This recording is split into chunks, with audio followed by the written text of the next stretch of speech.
Doctor करण जी, जी। अतुल जी पंजाब से। श्री हरिवंश। महाराज जी, आप दोनों का एक जैसा प्रश्न है। डॉक्टर करण जी कह रहे हैं कि आप एक डॉक्टर हैं।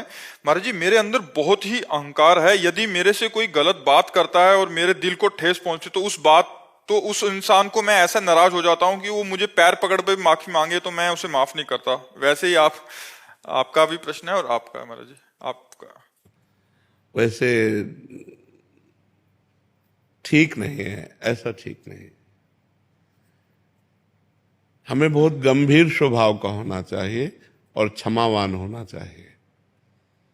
क्षमावान होने से भगवान की प्रसन्नता प्राप्त होती है, भगवान की कृपा प्राप्त होती है। और क्रोध करने से हमारा पतन ही होता है। क्रोध हमारे पुण्यों को नष्ट करता है, पुण्यों से ही सुख विधान बनता है।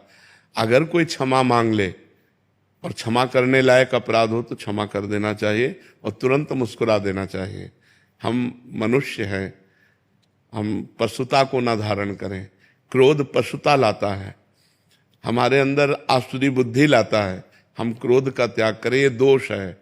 काम, क्रोध, लोभ, मोह, मद, मत्सर, ये 6 दोष जीव को नरक पहुंचाते हैं। त्रिविधम नरकस्येदम द्वारम नाशन मात्मनः कामः क्रोधा तथा लोभा तस्मादेत त्रयम त्यजेत। ये 3 तो खास करके नरक पहुंचा देते हैं, काम, क्रोध और लोभ। इनको तीनों को त्यागना चाहिए। तो हमें लगता है कहीं कहीं क्रोधावेश दिखाने की आवश्यकता होती है, क्रोध करने की आवश्यकता नहीं होती।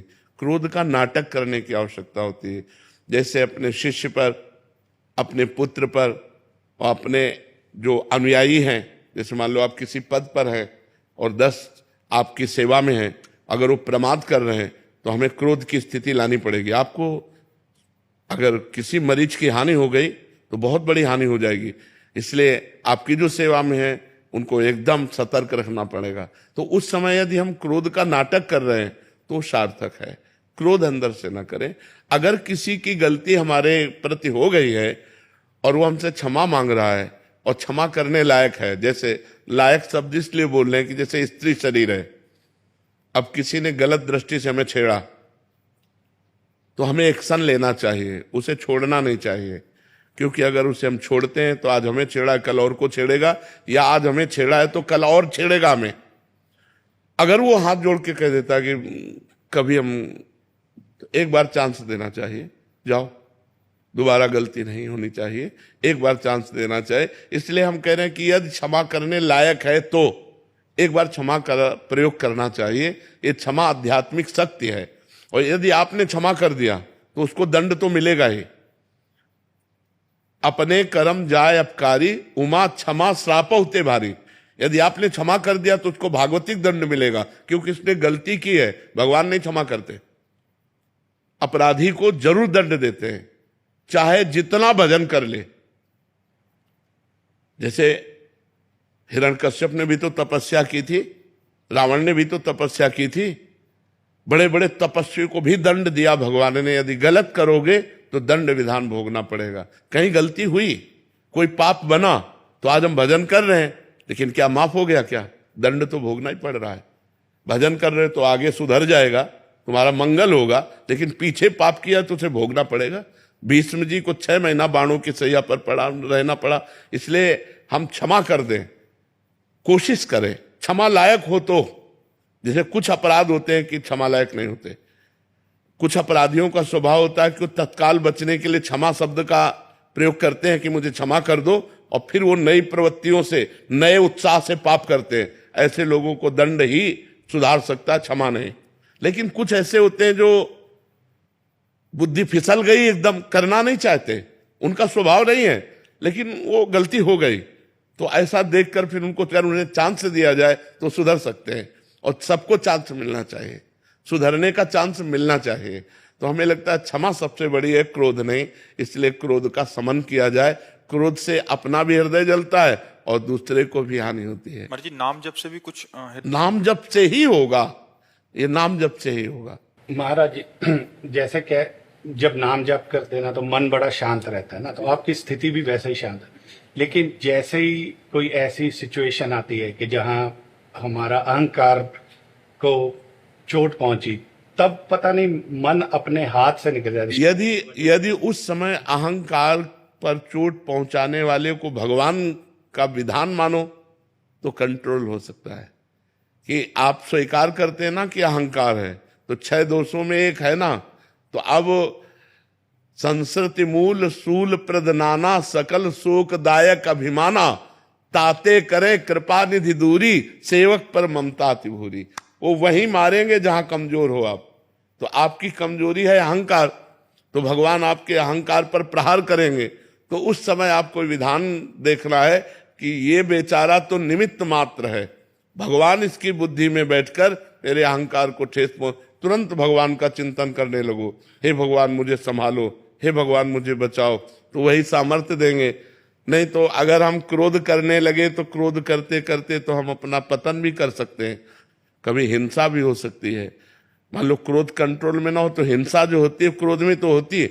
आप अपने को शासन में ना ले तो सामने वाला तो भगवान से प्रेरित है, वो आपको और गाली दे दे और आप क्रोध पे आ गए, वो आपको एक तमाचा जड़ दे तो आप हिंसा भी कर सकते हैं।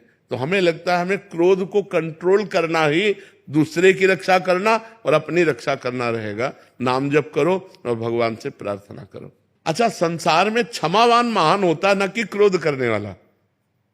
श्रेष्ठ क्षमावान होता है, न कि क्रोध करने वाला। क्षमावान ही महान माना जाता है, न कि दंड देने वाला। तो हमें लगता है शास्त्र में, अध्यात्म में और समाज में भी कि यार देखो उसने गाली दी और ये चुप होकर निकल गया, यार बड़ा गंभीर पुरुष है, बड़ा सामर्थ्यवान है कि उसने गाली दी और वो चुप होकर निकल गया। तो हमें लगता है हम महान बनने के लिए इन छोटे छोटे दोषों को अपने शासन में लें। अमित जी हरियाणा से।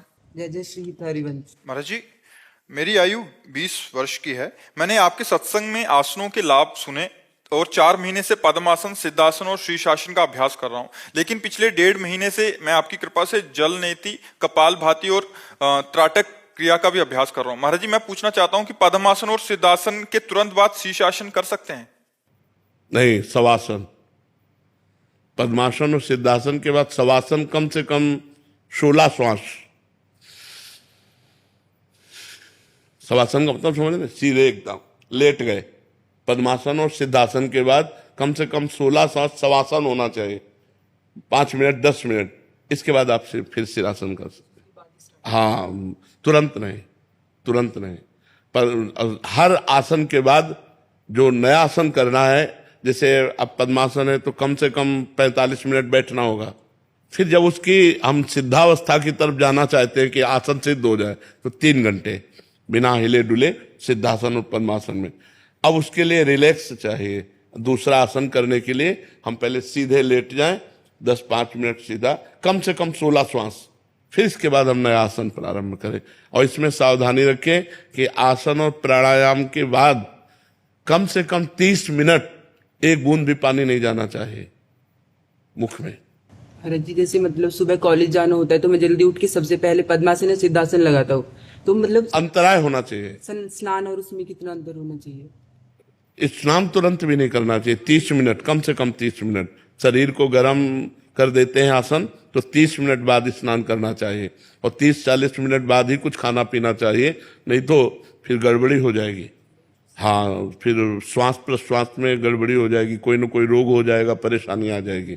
बहुत सावधान। महाराज जी, ध्यान और संयम को गहरा और स्थिर करने के लिए आपकी दृष्टि में सर्वोत्तम मार्ग कौन सा? भगवान के नाम का चिंतन करते हुए नाम जप करना।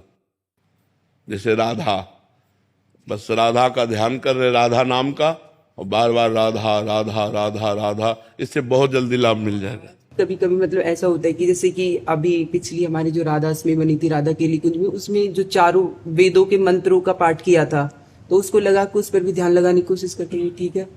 हाँ, वैदिक मंत्रों का जो घोष है, उच्चारण है, वो वातावरण को पवित्र करता है। कर पाता, लेकिन हाँ, बिल्कुल ठीक बात है। आप ध्यान उस समय भी कर सकते हैं जी। तन्या जी। राधे राधे। राधे राधे महाराज जी। महाराज जी, मैं हांगकांग में रहती हूँ। 2 साल पहले आपको सुना स्टार्ट किया था, नॉन वेज और ड्रिंक सब छूट गया। बहुत अच्छा, धन्यवाद। जो बात सुनकर के मान ली जाए तो वो हम धन्यवाद मानते हैं कि आप हमारी बात मान करके चलें तो आपका मंगल हो, आपका कल्याण हो। आप नाम जप और पकड़ लें, नाम जप इसके साथ पकड़ लें, गलत आचरण छोड़ने के बाद भगवान का चिंतन करें तो बहुत जल्दी लाभ मिले। महाराज जी नाम जप कर रहे हैं, बट कभी कभी इतना ऑफिस आदि में बिजी हो जाते हैं तो नाम छूट जाता तो है। नाम जप का जो हमारा लाभ है वो ऑफिस से भी मिल जाएगा कि हम जैसे 4 घंटे ऑफिस में तन्मय होकर काम कर रहे हैं तो 4 घंटे भगवान को समर्पित कर देते हैं कि हे भगवान, ये जो मैं 4 घंटे सांसारिक कार्य करता रहा वो आपको समर्पण करता हूं। तो यद करो, श्री भगवान ने कहा, जो भी आप करो, ये तो सर्वाणि कर्माणि मयि सन्न्यस्य मत्पराः अनन्ये नैव योगेन माम ध्यायन्तु उपासने। भगवान कह रहे जो ये तो सर्वाणि कर्माणि, जो तुम कर्म कर रहे हो वो सब कर्म मेरे को अर्पित कर दो, वो मेरी प्राप्ति करा देंगे। ये तो सर्वाणि कर्माणि मयि सन्न्यस्य मत्पराः, सन्न्यस्य माने समर्पण कर देना, सारे कर्म भगवान को समर्पित कर दो। अनन्ये नैव योगेन माम ध्यायन्तु उपासते, अनन्य भाव से ही मेरा ध्यान, मेरी उपासना करते हैं, वो मेरे को ही प्राप्त होते हैं। जब आपको सुना था तो बीच में खाने लगी थी तो आपको बंद कर दिया सुनना, बाद में और परेशानी होने लग गई, फिर वापस सुनना स्टार्ट किया तो बंद कर दिया। अब ऐसा हो गया कि मेरे आसपास सब खाते हैं, अब ऐसा लगता है कि नहीं, गलत आचरण न करे, और जो एक बार नियम ले उसे जीवन में तोड़े ना। अगर तोड़ने का अभ्यास हो गया तो फिर सतमार्ग में नहीं चल पाओगे।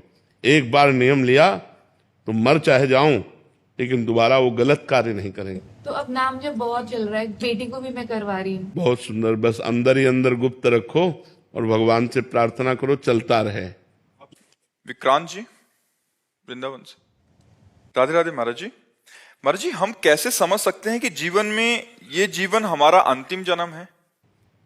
जब पेट भर जाता है तो पड़ोसी से नहीं पूछना पड़ता, अपने आप अनुभव हो जाता है कि हम छक गए। ऐसे ही जब भगवत प्राप्ति हो जाती है तो किसी से प्रमाण नहीं लेना पड़ता और अपने को पता चल जाता है कि अब मेरा काम हो गया, मैं जन्म मरण से मुक्त हो गया। उसके कुछ बाहरी लक्षण हैं, निर्माण अमोहा जित संग दोषा अध्यात्म नित्या विनिवृत्त कामा द्वंद्वैर विमुक्ता सुख दुख संगई गच्छन्त मूढ़ा पद्मव्ययम तत्। वो अव्यय परम पद को जो प्राप्त हो गया है उसकी स्थिति होती है, वो मान रहित होता है, उसमें मान का लेश भी नहीं रहता। निर्माण अमोहा, वो मोह रहित हो जाता है। जित संग दोषा, किसी भी विषय वस्तु व्यक्ति स्थान का उसके ऊपर कोई प्रभाव नहीं पड़ता, वो समस्त दोषों पर विजय प्राप्त किए होता है।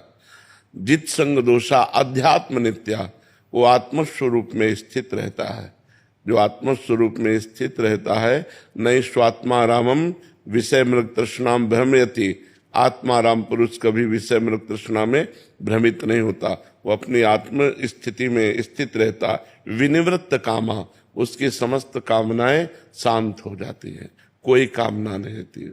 द्वंद्वैर विमुक्ता, वो सुख दुख मान अपमान लाभान जय पराजय निंदा स्तुति में समान रहता है।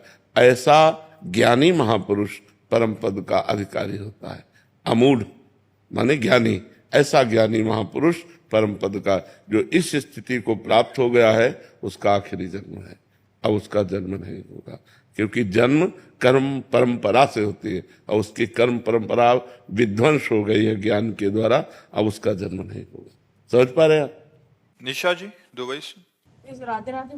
राधे राधे महाराज जी। महाराज जी मेरा प्रश्न है कि जीवन में श्री जी की कृपा से सब कुछ है, फिर भी और ज्यादा पाने की इच्छा ही खत्म नहीं हो रही महाराज जी। ये तभी खत्म होती, ब्रह्म भूता प्रसन्नात्मा न शोचति न कांक्षति समाः सर्वेषु भूतेषु मद भक्तिम लभते पराम। जब भक्ति के द्वारा ये परम लाभ प्राप्त किया जाता है, भगवान का अनुभव हो जाता है, ब्रह्म तत्व का अनुभव हो जाता है, तब सारी कामनाएं शांत हो जाती हैं। न सोचती न कांक्षती, न कोई सोच रह जाती है, न कोई चाह रह जाती है। अखंड प्रसन्नता, अखंड आनंद उसके हृदय में। अभी जो कुछ भी आप कह रहे हैं कि सब कुछ प्राप्त है, वो सब नाशवान आपको प्राप्त है, अविनाशी तो प्राप्त है नहीं। शरीर मरेगा, सब छूटेगा, कुछ नहीं रह जाएगा। न विद्या पढ़ी हुई रह जाएगी, न पद रह जाएगा, न बैंक बैलेंस रह जाएगा, न कोई दोस्त रह जाएगा, जब शरीर ही नहीं रहेगा तो कुछ नहीं रहेगा। तो इसीलिए मन असंतुष्ट है कि जो प्राप्त करना चाहिए वो अभी प्राप्त नहीं हुआ, और जो प्राप्त हुआ है वो हमारे काम का नहीं है। शरीर छूटने के बाद जो सब कुछ छूट जाएगा, फिर हमें अगली यात्रा में ये कुछ नहीं मिलेगा जो इस जन्म में कमाया, तो बेकार ही तो गया। जैसे हमको किसी ऐसे देश में भेजा जाए कि तुम्हें सब सुविधाएं मिलेंगी, खूब कमाओ, खूब खाओ, खूब परिवार सजाओ, यार मित्र दोस्त, कि यार इतनी मेहनत करें, इतना सब करें, और इसके बाद जब यहाँ से हम अपने देश लौटना चाहें तो कपड़े तक उतरवा लिए जाएं। वो यही देश है मृत्यु लोक। शरीर तक छीन लिया जाता है, कुछ नहीं पास रहता। यदि हमने भजन नहीं किया तो हम अपने देश नहीं पहुंच पाएंगे और हमको भटकना पड़ेगा, और इस देश का कुछ भी नहीं ले जा सकते। सुई की नोक पर कुछ नहीं ले जा सकते। पाप और पुण्य ये दो कर्म ले जा सकते हैं, या भजन करके इन कर्मों का विनाश करके भगवत प्राप्ति कर सकते हैं। इसीलिए तब लग कुशल न जीव कहूं, सपने हो मन विश्राम, जब लग भजत न राम कहूं, शोक धाम तज काम।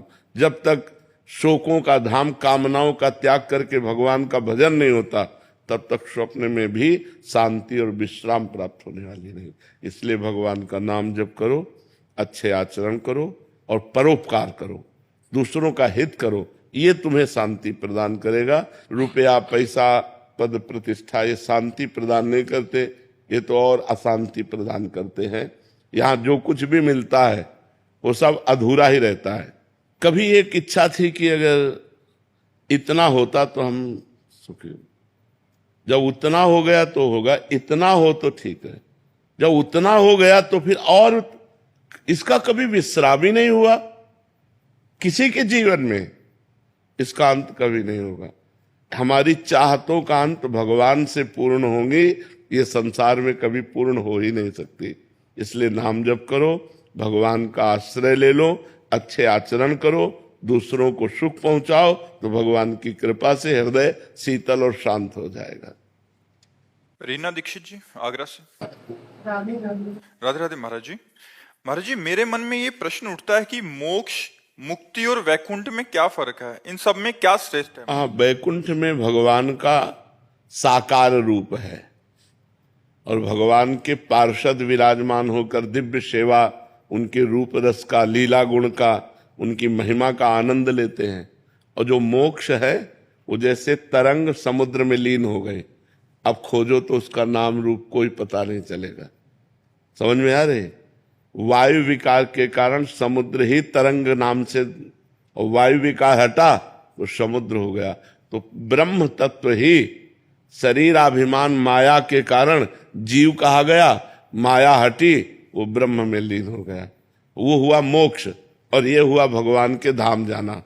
वैकुंठ में गए भगवान के सेवक बनकर, अनंत काल तक उनकी सेवा, उनका रूप रस पान कर रहे हैं, उनकी लीला गुण में मस्त है।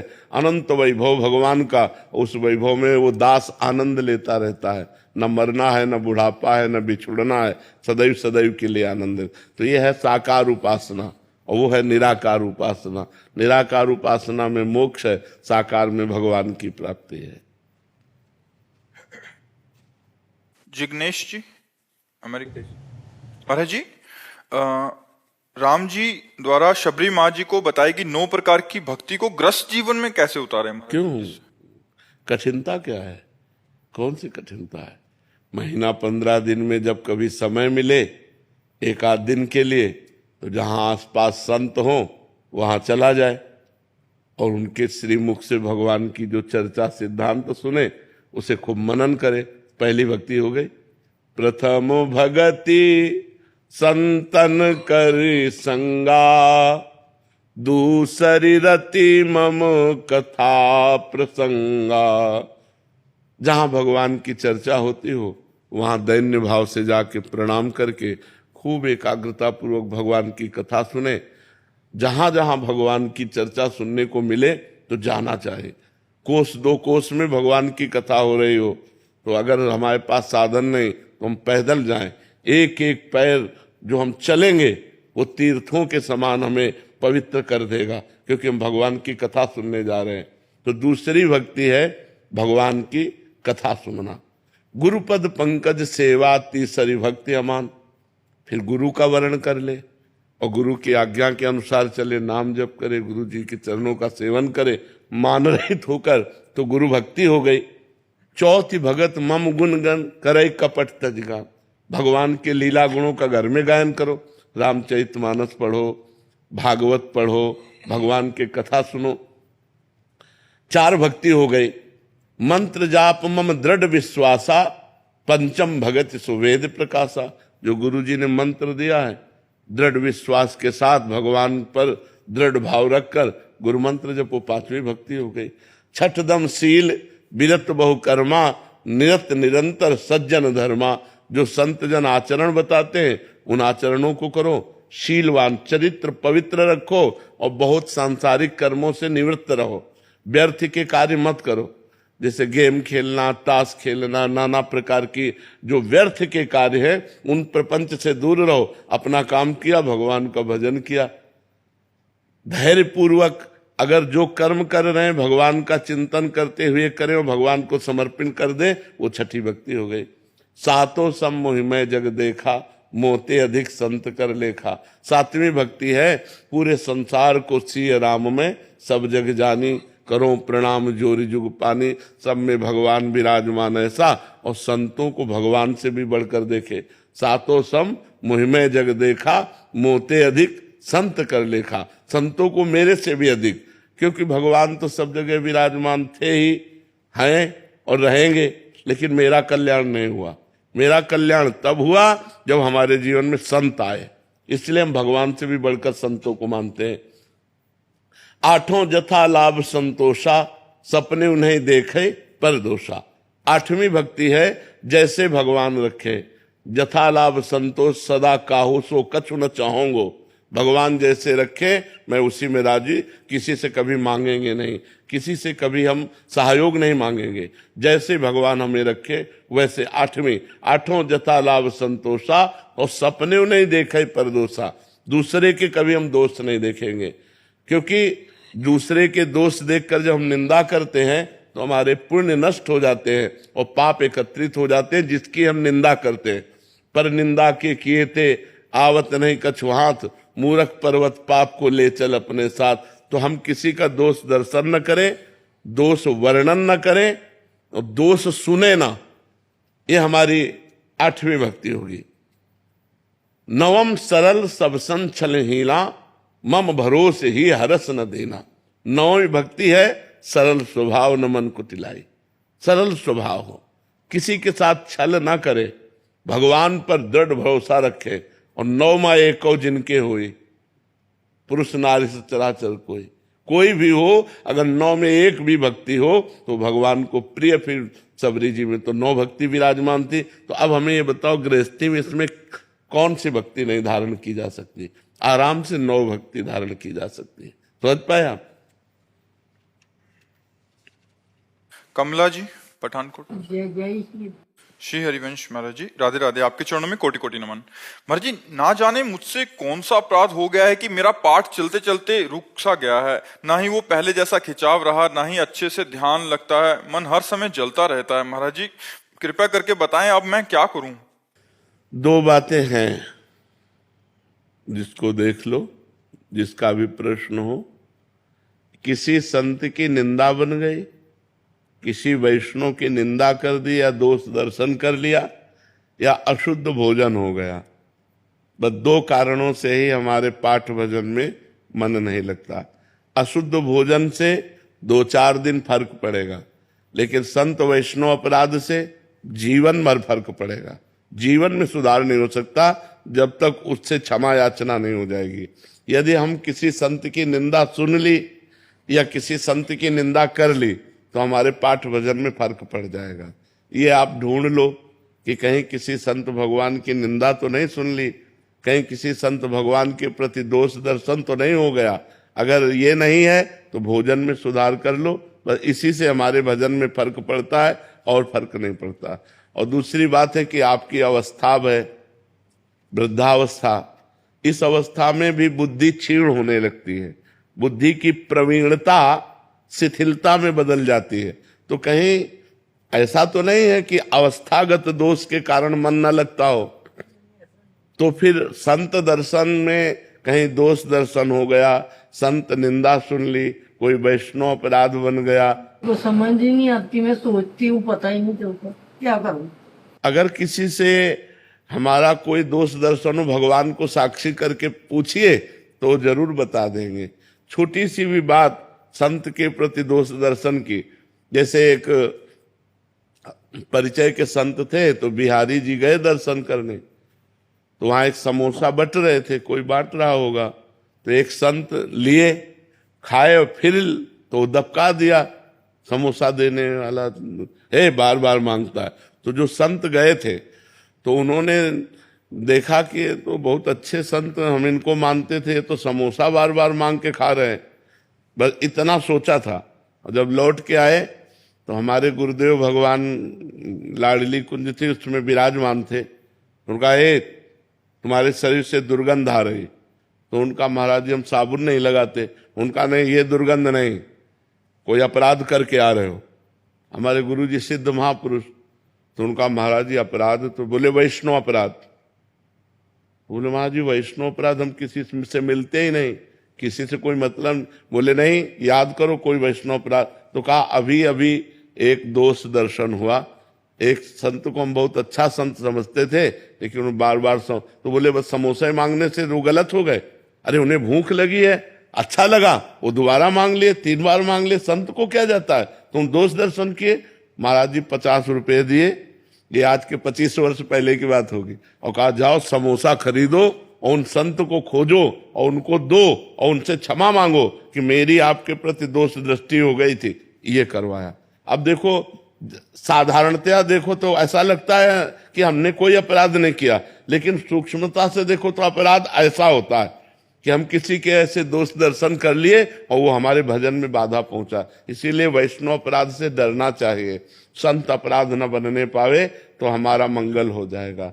भगवान से प्रार्थना करो, और जितने भी विश्व में संत हैं सबसे प्रार्थना करो कि हे विश्व के संतों, जो प्रगट और अप्रकट है, हमारे जाने अनजाने में जो अपराध बन गया उसे क्षमा करो, तो भगवान फिर आपका पूजा पाठ शुरू करवा देंगे। दीपक जी मथुरा से। राधे राधे महाराज जी। महाराज जी, मैं आपका सत्संग तो सुनता हूं, परंतु उसे पूर्ण रूप से आचरण में नहीं उतार रहा हूं महाराज जी। नाम जप, जितना नाम जप करोगे उतना ही आप में सामर्थ्य आएगी। जानकारी तो सबको है, लेकिन अपनी जानकारी का प्रयोग कर पाना सही माने में जानकारी है। जैसे किसको भी पता नहीं कि ये पाप कर्म है, लेकिन जानकारी होते हुए भी पाप कर्म हो रहा है।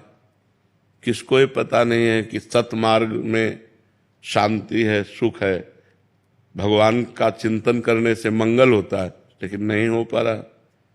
जानकारी का प्रयोग तभी हो सकता है जब हमें अध्यात्म बल हो।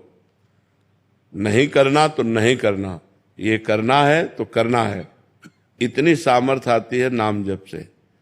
बिना भजन किए खूब प्रवचन कर लो, खूब प्रवचन सुन लो, लेकिन आचरणों में परिवर्तन नहीं होगा।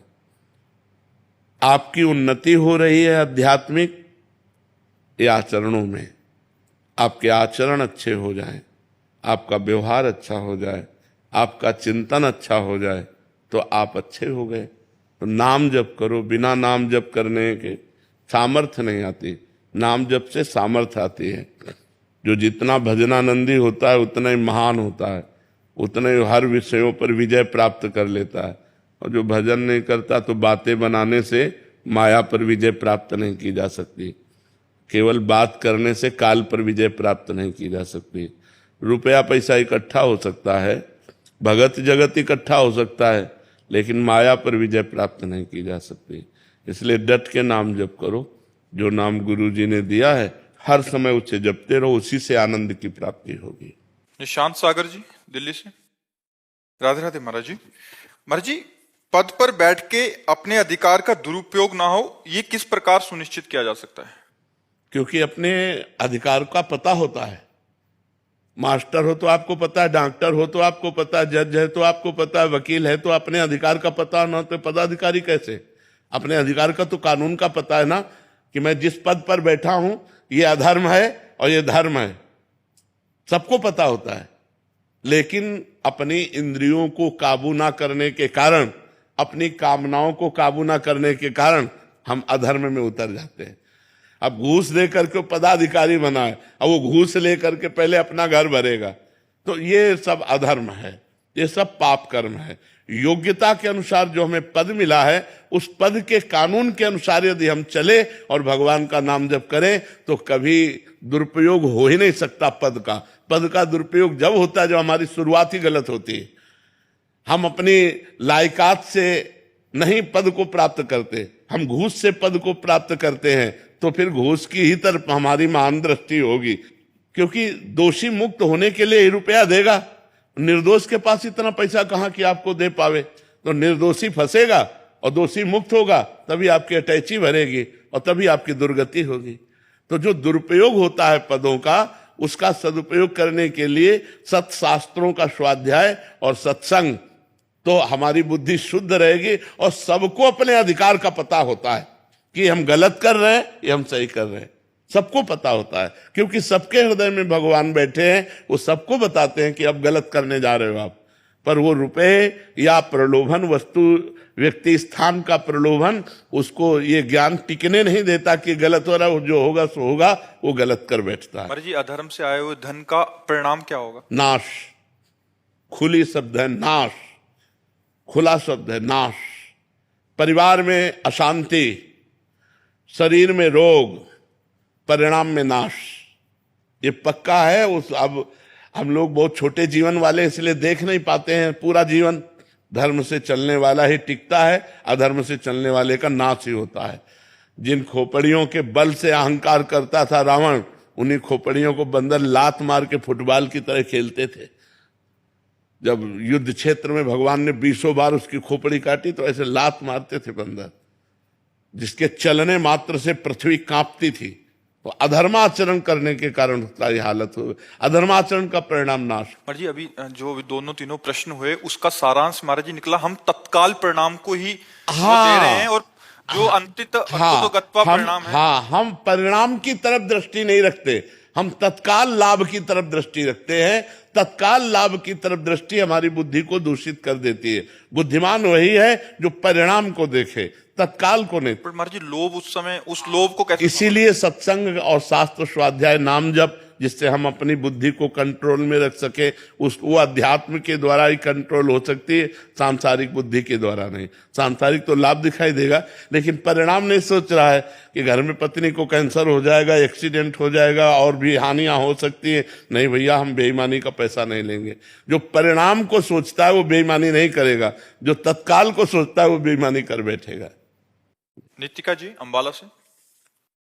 राधे राधे महाराज जी। महाराज जी, आज के समय में अपनी एक मनोकामना पूर्ण ना होने पर हम भगवान से अपना भरोसा उठा लेते हैं। महाराज जी, आज सब्र और दूरदर्शिता कैसे आएगी ऐसे में? मतलब नहीं, हम ये कह रहे हैं कि कामना की पूर्ति का उपाय तो समझिए आप, किसका प्रश्न है? हाँ, कामना की पूर्ति, ऐसे कामना की पूर्ति कैसे हो जाएगी? हम बैठे बैठे कहें हमें भोजन मिल जाए, भोजन मिल जाए, भोजन मिल जाए, मिल जाएगा? हमें कम से कम हमें यही कहे ना, तो किसी के दरवाजे पे जाके कहे हमें भोजन दे दीजिए, तो 2-4 घर नहीं मिलेगा, एक घर में तो कोई दयालु दे देगा। हम भगवान से मांगते हैं तो क्या समझकर मांगते हैं? ऐसे मिल जाएगा? या तो आपका भजन हो, पाठ हो, तपस्या हो, तो आप मांगो, तो उसके परिणाम से आपको मिलेगा। और या भगवान से प्रेम हो, दोनों नहीं है, दोनों नहीं। भगवान से अपनापन नहीं है, जैसे हम अपने पिता से मांगते हैं, अपने स्वामी से मांगते हैं। भगवान से इतना प्रेम लगाव तो हो कि प्रभु एक पिता जैसा, एक अपना जैसा, कोई लगाव नहीं भगवान से, और आपके पास तपस्या नहीं, तो कामना की पूर्ति कैसे हो जाए? हमें बताओ, कैसे हो जाए? फिर तो चराचर जगत भगवान का बच्चा है, सब कामना ही कर रहे हैं, तो सबकी पूर्ति हो जानी चाहिए। लेकिन शर्त है, 2 बातों में से एक बात आप में होनी चाहिए, या तो भगवान से पूरा लगाव होना चाहिए और भगवान पर पूर्ण समर्पित होना चाहिए। भगवान के सिवा दूसरा कोई सहारा नहीं होना चाहिए। पक्का कामना की पूर्ति हो जाएगी। और या फिर इतना पाठ पूजा होना चाहिए, जब तक पाठ पूजा हो तो कामना करो तो पूर्ति हो जाएगी, ऐसे कामना करो तो फिर ऐसे कैसे पूर्ति हो जाएगी। चराचर जगत कामना ही तो कर रहा है सबकी पूर्ति हो जाए, ऐसे भगवान नहीं सुनते। देखो भगवान स्वयं कहते हैं, भाव का भूखा हूं मैं और भाव ही एक सार है, भाव से मुझको पुकारे तो भाव से बेड़ा पार है।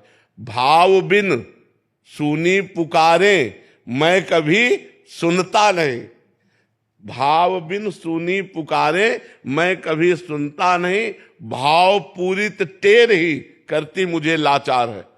कामना पूर्ति करने के लिए भगवान को विवश कब हो जाएगा? जब जैसे बच्चा अपनी माँ से कहता है, अपने पिता से कहता है, तो हम भगवान को अपना माने तो भगवान को तो अपना नहीं मानते, और भजन साधन है नहीं तो कामना क्यों पूर्ण हो? हमें बताओ। अब जैसे आप कह रहे हो कि हम 5,000 का भोग लगा देंगे, महाराज जी घूस देते हैं। भगवान के दरबार में घूस नहीं चलती, ये पक्की बात समझो। जिनको ये बात समझ में आती है कि हमने बिहारी जी को एक भोग माना और हमारा काम पूरा हो गया, वो भूल में है। बिहारी जी भोग में आके तुम्हारा काम नहीं पूरा किए, वो काम पूरा होना था इसलिए पूरा हो गया। बिहारी जी घूस नहीं लेते, राधा वल्लभ जी घूस नहीं लेते, ये तो उदार है, उदार दानी है, ये लेके नहीं देते, उदार दानी है। बस इतना मान करके आप प्रभु से प्यार तो करो, थोड़ा भजन साधन करो। अब ऐसे ही कामनाओं की पूर्ति तो कैसे बताए। जैसे दिनों का वहम क्यों करते हैं महाराज जी? सारे दिन भगवान के हैं तो जैसे मंगलवार को नहीं करना। नहीं, इसमें शास्त्र मर्यादा है, इसमें जो शास्त्र मर्यादा है उसका हमें पालन करना चाहिए।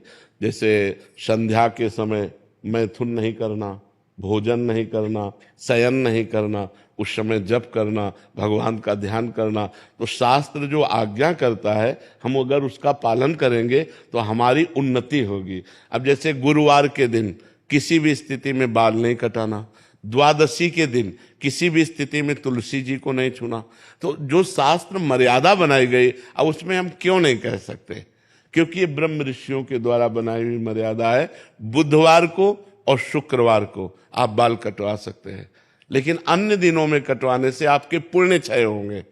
ब्रह्म ऋषियों ने जो मर्यादा बना रखी है, अगर हम उससे चलेंगे तो हमें ज्यादा लाभ मिलेगा। अब रोज सुबह लोग बाल आदि, तो हम कहते हैं केवल बृहस्पतिवार को मत करवाओ, और ना मानो तो गुरुवार का दिन परम पवित्र गुरु के लिए है, उस दिन आप क्षौर कर्म न करें, बिल्कुल निषेध है। नहीं, उससे पुण्य नष्ट होते हैं, आयु नष्ट होती, बुद्धि नष्ट होती। अब अगर आप नहीं मानोगे तो वैसे ही आपके आचरण होते चले जाएंगे, गिरते चले जाओगे।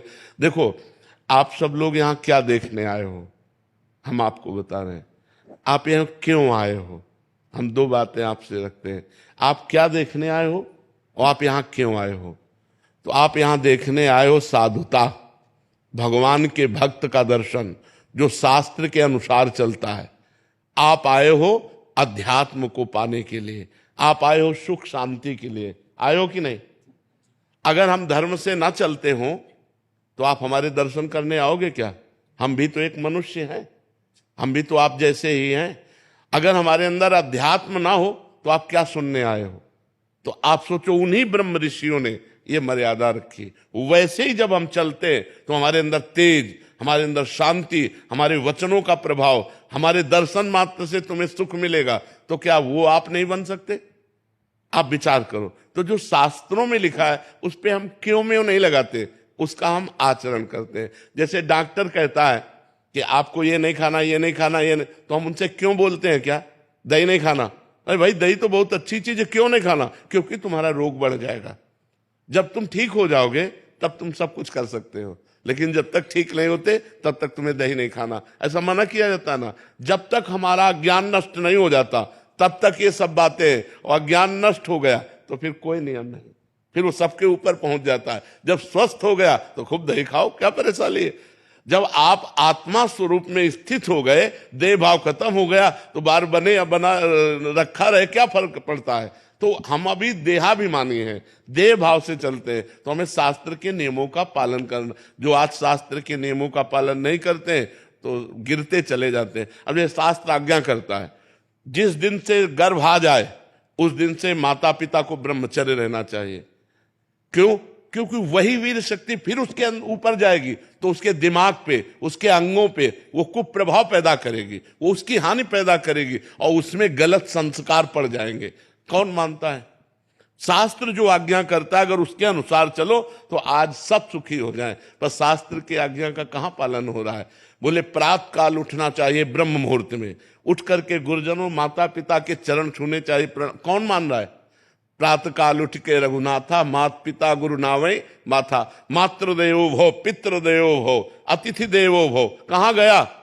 पहले लिखा होता था घरों में बड़े अक्षरों में अतिथि देवो भव, अब लिखा होता कुत्ते से सावधान, नहीं लिखा होता।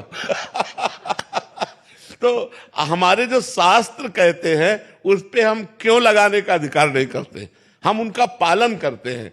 क्यों लगाने का मतलब है संशय करना और पालन करने का मतलब श्रद्धा करना। और श्रद्धावान लभते ज्ञानम, श्रद्धावान ही ज्ञान को प्राप्त होता है, श्रद्धावान ही आनंद को प्राप्त होता है, श्रद्धावान ही परम शांति को प्राप्त होता है। इसलिए हमें लगता है शास्त्रों की आज्ञा का पालन किया जाए, ना कि उसमें क्यों रखा जाए। बस समझना है, हर भाव को समझना है। शास्त्र मर्यादा है। जैसे देखो, कहते हैं हम सब एक हैं, हम भी कहते हैं सब एक हैं। अब एक पिता के दो पुत्र हैं, एक बड़ा एक छोटा है। अब छोटा वाला बड़े के पैर छूता है ना। अब ये मर्यादा है, शास्त्र मर्यादा है। तो देखो कितना अच्छा लगता है अगर छोटा वाला अकड़ के कर दे कि जिस बाप से तुम पैदा उसी बाप से हम पैदा हैं, क्या कमी जो हम तुम्हारे पैर छुए। उद्दंडता कही जाएगी कि नहीं कही जाएगी? और जब भैया कह के पैर छूता है तो हाथ। तो ये जो हमारी एक मर्यादा बनी हुई है, जो हमारे शास्त्र आज्ञा बनी हुई है, उसका पालन करने से हमें आनंद मिलता है, हमें शांति मिलती है, हमारी उन्नति होती है। और जब हम शास्त्र की आज्ञा का उल्लंघन करते हैं तो अशांति होती है, क्लेश होता है और हम अवनति को प्राप्त होते हैं। इसलिए हमें लगता है जो शास्त्रों में लिखा है उसका अक्षरशः पालन करना चाहिए। तो के लिए भगवान के लिए तो जीवन ही है।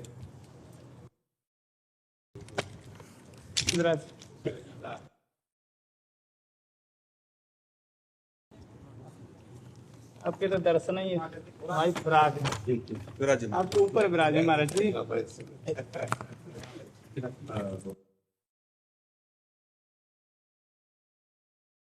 हृदय इस बात के लिए लालायित रहता है कि आप कभी जल्दी कर महाराज जी, इन संतों की दया है, हम कहाँ पाएंगे इन संतों की कृपा से। महाराज जी, मुख देखत पातक हरें परिषद कर्म बिलाएं, वचन सुनत मन मोहगत पूरा भाग मिलाएं। इसकी थोड़ी सी व्याख्या। भगवान के जो प्रेमी जन हैं उनके हृदय में भगवान विराजमान होते हैं। निरंतर भगवत चिंतन परायण के कारण उनका रोम रोम भगवत परमाणुओं से युक्त रहता है। हमारी वाणी जी में कहते दरस परस अघनास बास निज संग करो दिन, तिनमुख हरिजस सुनत श्रवण मानो न त्रपित चिंत, कलि अभद्र वर्णत सहस कलि कामादिक दोष सब। जितने भी दोष हैं, जितने भी पाप हैं, जितने भी ताप हैं, ये सब भगवान नाम के प्रभाव से नष्ट होते हैं और संतों के हृदय में भगवान नाम निरंतर विराजमान रहता है। इसलिए संत के दर्शन मात्र से समस्त पापों का नाश लिखा, संत दरस जिम पातक टरई।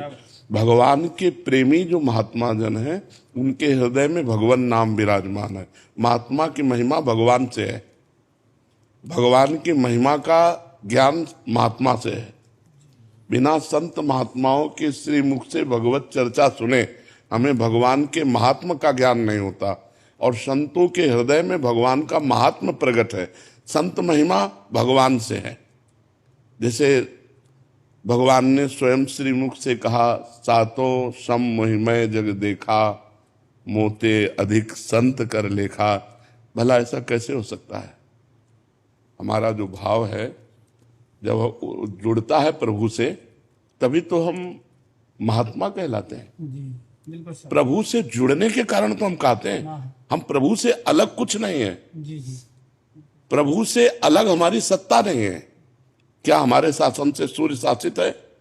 क्या हमारे शासन से मृत्यु शासित है? ये भगवान से शासित है।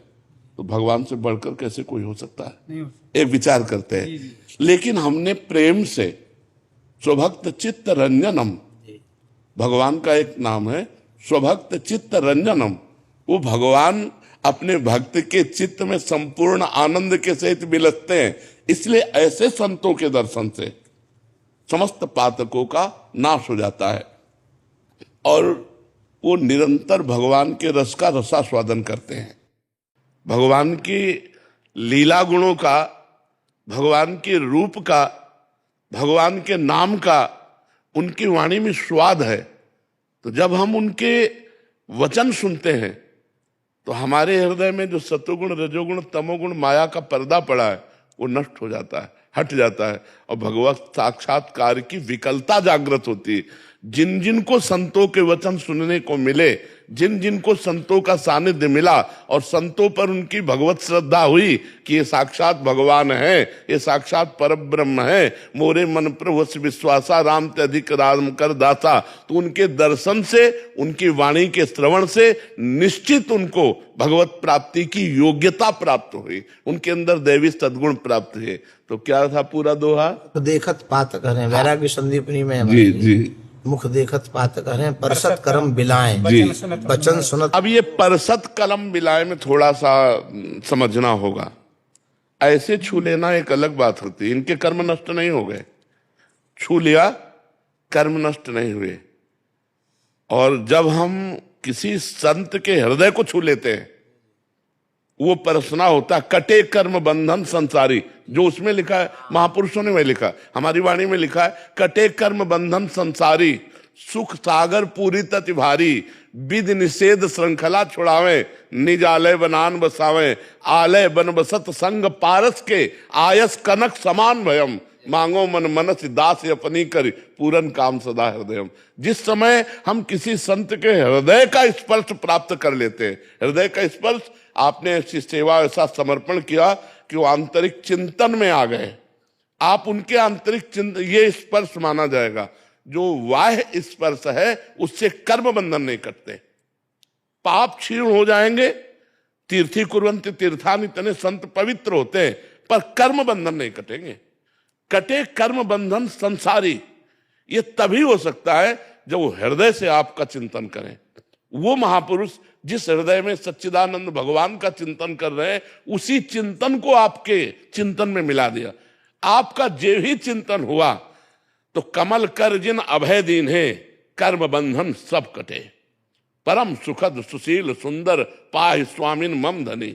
मेरे धनी जो स्वामी है आचार्य गुरुदेव, जब उन्हें कमल कर जिन अभय दीन है, कर्म बंधन सब स्वीकार कर लिया, तू मेरा, बस इसी को स्पर्श कहते हैं। जो बाह्य स्पर्श है इससे पाप का नाश हो सकता है, लेकिन कर्म बंधनों का नाश हृदय स्पर्श से होगा। जब आप इतनी सेवा, इतना समर्पण, इतनी आज्ञा पर कि उनका हृदय आपका चिंतन करने लगे, तो फिर समस्त परसत कर्म मिलाए।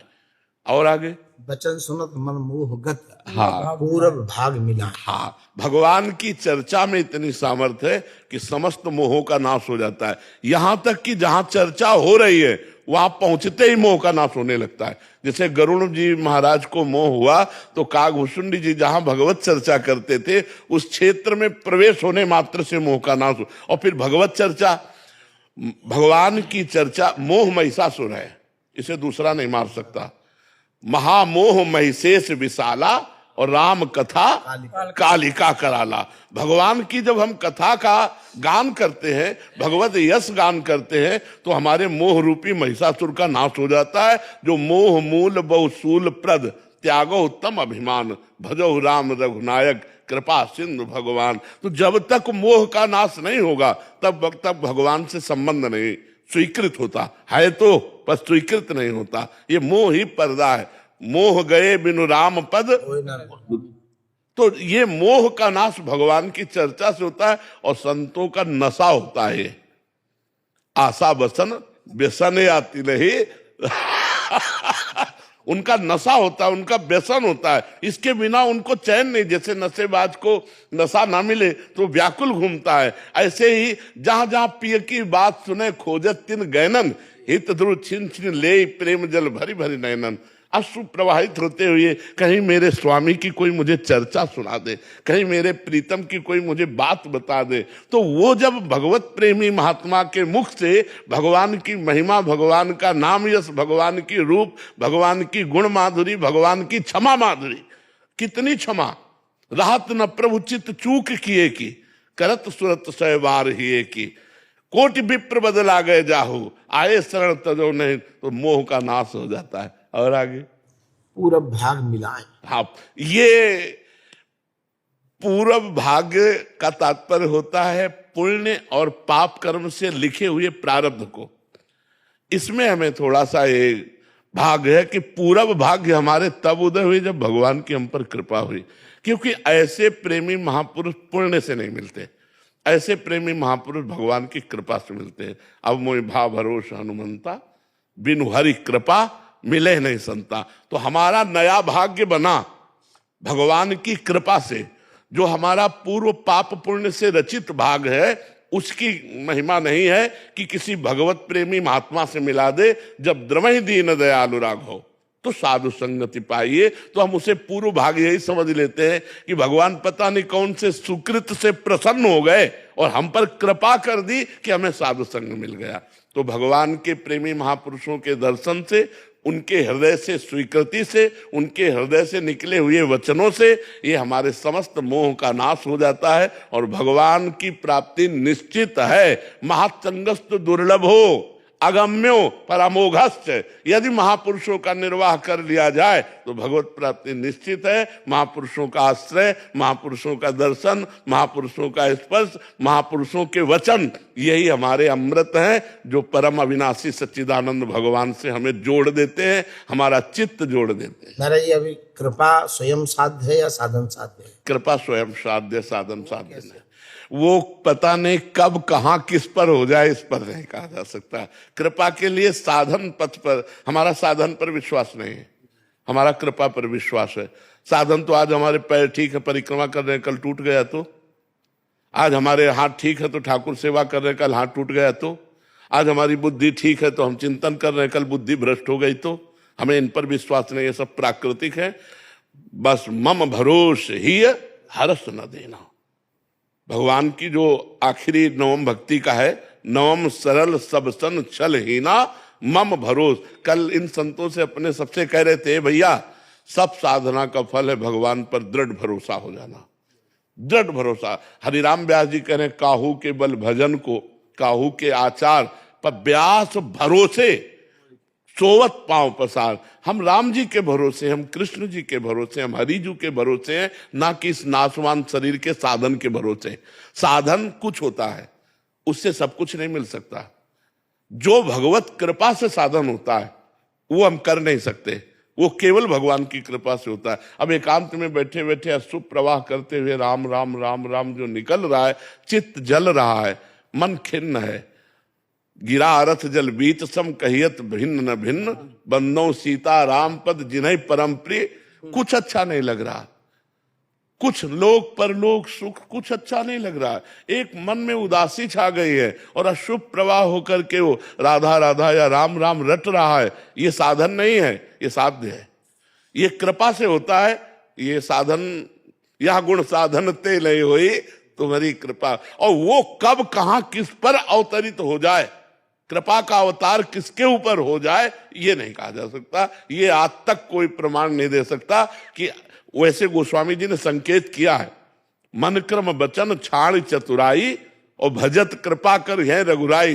पर इसके लिए भी हौ हार्यो कर जतन विविध विधि अतिशय प्रबल अजय, तुलसीदास बस होई तवै जब।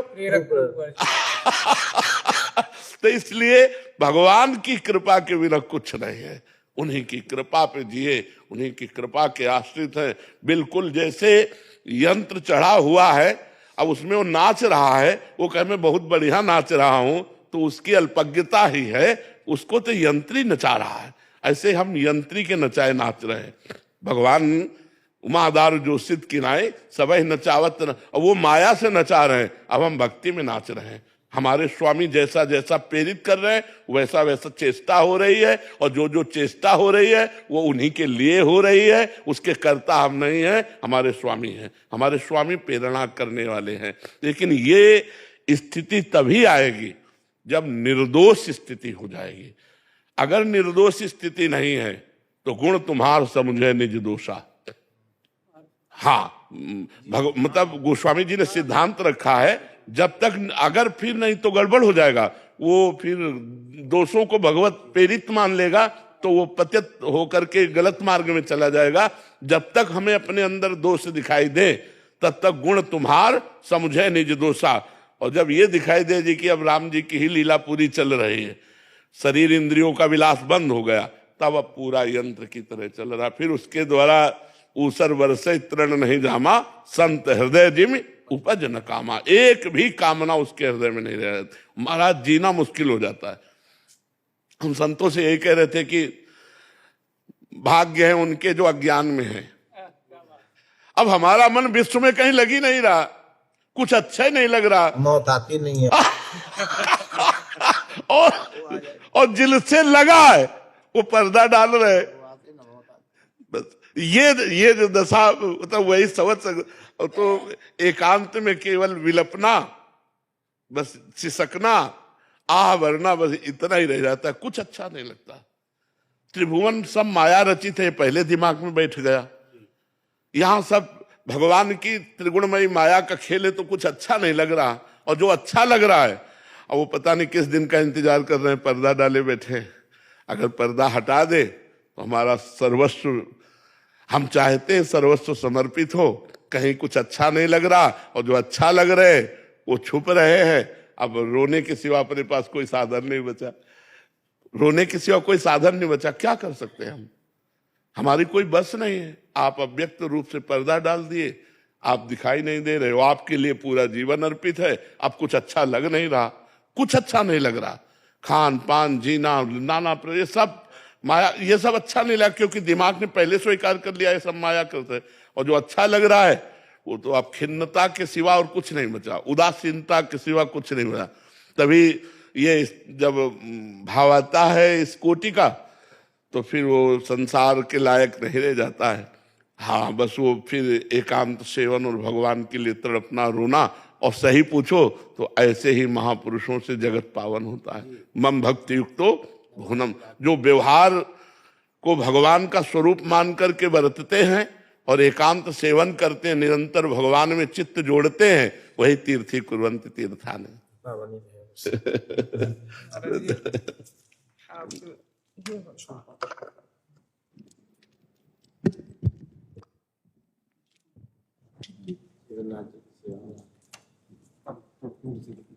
अगर खुशी मिलती है तो यही से मिलती है, और तो सब अब कुछ मिलना जुलना कुछ अच्छा रहे, ये मिलना जुलना थोड़ा आनंद हृदय में आता। जो ही कहा कि संत मिलना आ रहे, उनका भैया अभी बुलाओ। सौभाग्य अहो भाग्य, रघुनाथ जी बरस पड़े, अपने दासों को भेज दिया, बरस पड़े। तो अचानक एकदम से सब लोग, 2-4 लोग आए हुए खाते, सुना दिया, चलो चलो चलो चलो आते जाते रहते।